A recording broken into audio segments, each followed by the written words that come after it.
যুক্তরাষ্ট্রকে জবাব দিতে কুয়েত বাহরাইনে ইরানের পাল্টা হামলা। খামেনি কি বেঁচে আছেন নাকি লুকিয়ে তা নিয়ে রহস্য চরমে। ইরানকে রুখতে আজারবাইজানে ছিল ইসরায়েলের গোপন ঘাঁটি। ঈদুল গাদির উপলক্ষে ইরানে 2000 বন্দী মুক্তি। সমুদ্রের বুকেই চীনের অবিশ্বাস্য বিদ্যুৎ কারখানা। মুখে যুদ্ধবিরতির কথা বললেও শনিবার ইরানের উপকূলীয় রাডার স্থাপনায় বড় ধরনের হামলা চালিয়েছে মার্কিন সেনাবাহিনী। এদিকে বসে নেই খামেনির দেশও। মার্কিন ঘাঁটি লক্ষ্য করে 60টি ব্যালিস্টিক ক্ষেপণাস্ত্র ছুড়ে পাল্টা জবাব দিল ইরান, এমনটাই খবর নিশ্চিত করেছে আল জাজিরা। মার্কিন বাহিনী হরমুজ প্রণালীর দিকে ছোড়া ইরানের 4টি ড্রোন ভূপাতিত করার পর ইরানের উপকূলীয় রাডার ও নজরদারির স্থাপনায় হামলা চালিয়েছে। মার্কিন সেন্ট্রাল কমান্ডের দাবি, গোরুক ও কেশম দ্বীপের নজরদারি ক্ষেপণাস্ত্রগুলোকে লক্ষ্য করে এই অভিযান পরিচালিত হয়েছে। এদিকে যুক্তরাষ্ট্রের হামলার জবাবে কুয়েত ও বাহরাইনে মার্কিন ঘাঁটিতে 60টি ব্যালিস্টিক ক্ষেপণাস্ত্র নিক্ষেপ করে।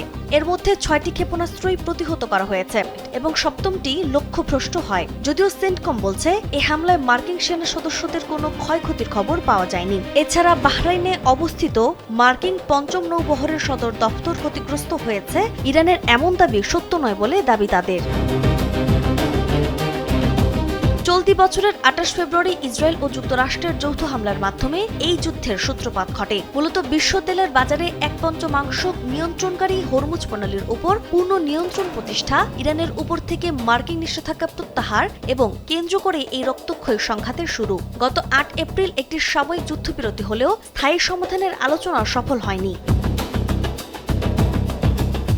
মার্কিন প্রেসিডেন্ট ডোনাল্ড ট্রাম্পের দাবি অনুযায়ী মার্কিন হামলায় ইরানের প্রায় 78 থেকে 79% ড্রোন ও ক্ষেপণাস্ত্র কারখানা ইতিমধ্যে ধ্বংস হয়ে গেছে। তবে এখনও তাদের হাতে 21 থেকে 22% অস্ত্র অবশিষ্ট রয়েছে। ইরান প্রণালীটি কার্যত বন্ধ রাখায় বিশ্ববাজারে জ্বালানি তেলের দাম আকাশচুম্বী হারে বাড়ছে, যা আমেরিকার অভ্যন্তরীণ রাজনীতিতে ট্রাম্পকে চরম চাপে ফেলছে। চলমান পরোক্ষ আলোচনার মধ্যেই এই বিচ্ছিন্ন হামলাগুলো যে কোনো মুহূর্তে একটি পূর্ণাঙ্গ ও দীর্ঘমেয়াদী যুদ্ধের শঙ্কা তৈরি করছে, যা বিশ্ব অর্থনীতিকে বিপর্যয় করে তুলতে পারে বলে ধারণা করা হচ্ছে। নাজমুন নাহার, উসবা, কালবেলা। একটি ক্ষেপণাস্ত্রের আঘাত আর তাতেই ওলটপালট মধ্যপ্রাচ্যের পুরো ভূ রাজনীতি। তেহরানের বিধ্বংসী হামলায় সর্বোচ্চ নেতা আয়াতুল্লাহ আলী খামেনি মৃত্যুর পর এখন বিশ্বজুড়ে রহস্যের কেন্দ্রবিন্দুতে তার উত্তরসূরি মোজতবা খামেনি। তিনি কি আসলে সুরক্ষিত থেকে নতুন যুদ্ধন্দেহী হুঙ্কার দিচ্ছেন, নাকি তিনি বাবার মতোই চিরতরে হারিয়ে গেছেন? একের পর এক রহস্য আর গুজবের চাদরে ঢাকা পড়েছে তেহরানের প্রাঙ্গণ। খামেনি কি জীবিত, এমন প্রশ্নই সবার মনে। হামলায় আয়াতুল্লাহ আলী খামেনির মৃত্যুর বিষয়টি নিশ্চিত হওয়া গেলেও মোজতবা খামেনির ভাগ্য নিয়ে চরম রহস্য তৈরি হয়েছে। মার্কিন পররাষ্ট্রমন্ত্রী মার্কো রুবিও সিনেটের দাবি করেছেন, মোজতবা খামেনি জীবিত আছেন এবং ধীরে ধীরে দেশের অভ্যন্তরীণ বিষয়ে সক্রিয় হচ্ছেন। তবে মধ্যপ্রাচ্য বিশ্লেষকদের মতে মোজতবা খামেনির মৃত্যু বা বেঁচে থাকার কারণ কোনোটাই অকাট্য প্রমাণ বা লাশ পাওয়ার তথ্য এখনো জনসমক্ষে আসেনি। তার পক্ষে প্রচারিত প্রথম বিবৃতিটি তিনি নিজেই সশরীরে এসে পড়েননি, বরং প্রেস টিভির একজন উপস্থাপকতা পাঠ করেন। ফলে তিনি গুরুতর আহত নাকি নিহত সেই সন্দেহই রয়ে গেছে। পিতার মৃত্যুর পর ইরানের 88 সদস্যের বিশেষজ্ঞ পরিষদ 56 বছর বয়সী মোজতবা খামেনিকে নতুন সর্বোচ্চ নেতা বা ইমাম হিসেবে মনোনীত করা হয়। আইআরজিসি এর সেনাবাহিনী, পুলিশ এবং গার্ডিয়ান কাউন্সিল একযোগে মোজতবার প্রতি আনুগত্য প্রকাশ করে এই শাসনতান্ত্রিক ধারাবাহিকতা বজায় রেখেছে। দায়িত্ব গ্রহণের পর গত বৃহস্পতিবার প্রচারিত প্রথম বিবৃতিতে মোজতবা খামেনি হরমুজ প্রণালী বন্ধ রাখার ঘোষণা দেন এবং মার্কিন ঘাঁটিগুলোকে হামলার হুমকি দিয়ে লড়াইয়ে অঙ্গীকার করেন। বর্তমানে মোজতবা খামেনি ঠিক কোথায় আছেন তার রাষ্ট্রীয় সুরক্ষার স্বার্থে সম্পূর্ণ গোপন রাখা হয়েছে। তবে তেহরানের দাবি তিনি সুরক্ষিত আছেন, আর বিশ্ব রাজনীতি চেয়ে আছে তার পরবর্তী পদক্ষেপের দিকে। দীর্ঘদিনের পারমাণবিক কর্মসূচির দ্বন্দ্ব এবং লোহিত সাগর ও হরমুজ প্রণালীতে জাহাজের হামলার জের ধরে ওয়াশিংটন আর তেল আবিবের সাথে ইরানের উত্তেজনা চরম আকার ধারণ করে। গত ডিসেম্বর ও জানুয়ারিতে ইরানের অভ্যন্তরীণ অর্থনৈতিক সংকট ও সহিংস বিক্ষোভের পর 28 ফেব্রুয়ারি তেহরানে এই বিধ্বংসী যৌথ হামলা চালানো হয়। এই হামলার প্রভাব শুধু ইরানই নয়, পুরো বিশ্ব অর্থনীতিতে পড়েছে, কারণ তেল পরিবহনের প্রধান পথ হরমুজ প্রণালী বর্তমানে অবরুদ্ধ। নাজমুন নাহার, উসবা, কালবেলা।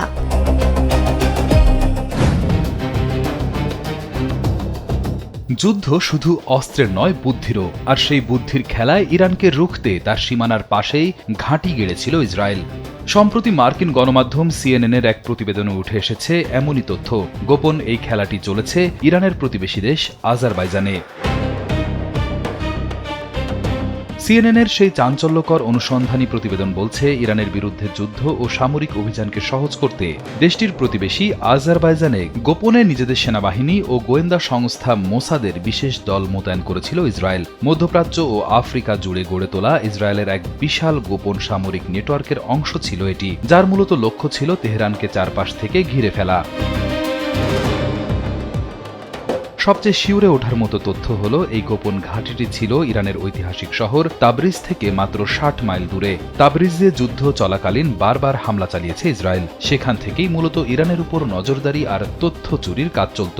এই গোপন ঘাঁটি ব্যবহার করেই গত 4 মার্চ আইআরজিসির গোয়েন্দা প্রধান রহমান মোকাদ্দামকে হত্যা করা হয় বলে জানা গেছে। তবে আজারবাইজান এই অভিযোগ সম্পূর্ণ অস্বীকার করেছে। শুধু আজারবাইজানই নয়, ইরানের পশ্চিম ও দক্ষিণ সীমান্ত চেপে ধরতেও ইসরায়েল ফাঁদ পেতেছিল। মার্কিন গণমাধ্যম এক্সিওসের প্রতিবেদন অনুযায়ী যুদ্ধের সময় সংযুক্ত আরব আমিরাতে গোপনে আয়রন ডোম আকাশ প্রতিরক্ষা ব্যবস্থা এবং সেনা মোতায়েন করেছিল ইসরায়েল। ওয়াল স্ট্রিট জার্নাল ও নিউ ইয়র্ক টাইমসের তথ্য মতে ইরাকেও ইসরায়েলি বাহিনীর 2টি গোপন রসদ ও উদ্ধারকারী ঘাঁটি ছিল। এমনকি আফ্রিকার সোমালিল্যান্ডেও ইসরায়েলের সামরিক স্থাপনা ছিল। কৌশলগতভাবে আজারবাইজানের তেল এবং ইসরায়েলের অত্যাধুনিক অস্ত্রের উপর ভিত্তি করে এই দুই দেশের সম্পর্ক দীর্ঘদিনের। সিএনএনের সূত্র মতে মার্কিন প্রেসিডেন্ট ডোনাল্ড ট্রাম্পের হস্তক্ষেপে একটি বড় হামলা বাতিল হলেও পরবর্তীতে রাডার ফাঁকি দেওয়া যুদ্ধ বিমান নিয়ে ইসরায়েল একাই এই সীমান্তে আড়ি পাতার যন্ত্র বসানোর গোপন মিশন সফল করে।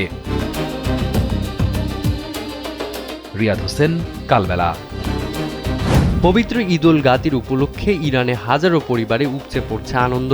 শিয়া মুসলমানদের এই অন্যতম প্রধান উৎসবে 2000-এর বেশি বন্দীকে ক্ষমা করে দিয়েছেন ইরানের সর্বোচ্চ নেতা মুস্তফা খামেনি। সাজা মওকুফ হওয়া এই বন্দীদের বড় অংশই এখন কারাগার থেকে সরাসরি মুক্ত বাতাসে নিজের আপনজনদের কাছে ফিরে যাচ্ছেন। বিচার বিভাগের প্রধানের সুপারিশে এই মানবিক সিদ্ধান্ত নেওয়া হয়েছে। তবে এই সাধারণ ক্ষমার পেছনে রয়েছে কঠোর কিছু শর্ত। বিচার বিভাগ জানিয়েছে, কেবল তারাই মুক্তি পাচ্ছেন যারা কারাগারের দিনগুলোতে নিজেদের শুধরে নিয়েছেন, ভালো আচরণ করেছেন এবং যাদের বিরুদ্ধে ব্যক্তিগত কোনো অপরাধের রেকর্ড নেই। বন্দীদের বয়স ও পারিবারিক পরিস্থিতি বিবেচনা করেই এই সুযোগ দেওয়া হয়েছে। তবে রাষ্ট্রের নিরাপত্তা নিয়ে কোনো আপোষ করেনি ইরান। বিচার বিভাগ স্পষ্ট করেছে, দেশের নিরাপত্তার ক্ষতি করা, গুপ্তচর বৃত্তি বা বিদেশি শক্তির হয়ে কাজ করা অপরাধীরা কোনোভাবেই এই ক্ষমা পাবেন না। এছাড়া ব্যক্তিগত মামলায় বাদী পক্ষের সম্মতি ছাড়া কেউ মুক্তি পাবেন না। 18 জিলহজ শিয়া মুসলমানদের অন্যতম প্রধান উৎসব পবিত্র ঈদ উল গাদির। 632 খ্রিস্টাব্দে গাদির খুম প্রান্তরে মহানবী সাল্লাল্লাহু আলাইহি ওয়াসাল্লাম কর্তৃক হযরত আলী রাদিয়াল্লাহু আনহুকে নিজের উত্তরাধিকারী হিসেবে ঘোষণার ঐতিহাসিক দিনটির স্মরণেই এই উৎসব উদযাপিত হয়। সমুদ্রের নীল জলরাশি ভেদ করে দিগন্ত জুড়ে শুধুই সোলার প্যানেল। অবিশ্বাস্য শোনালেও ঠিক এই কাজটিই করে দেখাচ্ছে চীন। বৈশ্বিক জলবায়ু পরিবর্তন এবং পরিবেশ দূষণ রোধে পুনর্ব্যবহারযোগ্য শক্তির সন্ধানে নেমেছে দেশটি। সেই লক্ষ্যেই সমুদ্রের বিশাল এলাকা জুড়ে স্থাপন করা হচ্ছে এই ভাসমান সোলার প্যানেল প্রজেক্ট।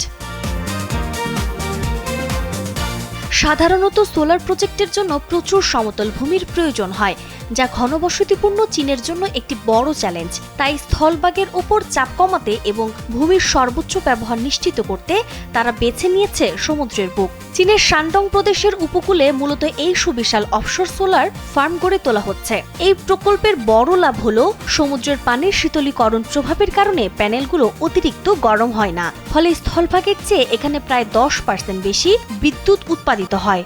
এই বিশাল প্রজেক্ট থেকে উৎপাদিত গ্রিন এনার্জি লাখ লাখ পরিবারের বিদ্যুতের চাহিদা মেটাবে এবং কার্বন নির্গমন কমাবে। বিশাল এই কর্মযজ্ঞের পেছনে চীনকে গুনতে হচ্ছে $100 কোটি। তবে প্রাথমিক খরচ আকাশচুম্বী হলেও দীর্ঘমেয়াদে এটি চীনের জ্বালানি স্বনির্ভরতা এনে দেবে এবং পরিবেশ রক্ষায় এক যুগান্তকারী ফলাফল বয়ে আনবে। প্রকৃতির সাথে প্রযুক্তির এই মেলবন্ধন প্রমাণ করে ভবিষ্যতের জ্বালানি সংকট মোকাবিলায় চীন কতটা এগিয়ে। সমুদ্রের বুকেও যে শক্তির নতুন দিগন্ত উন্মোচন করা সম্ভব তা বিশ্বকে আরও একবার দেখিয়ে দিল চীনারা। নাজমুন নাহার, কালবেলা।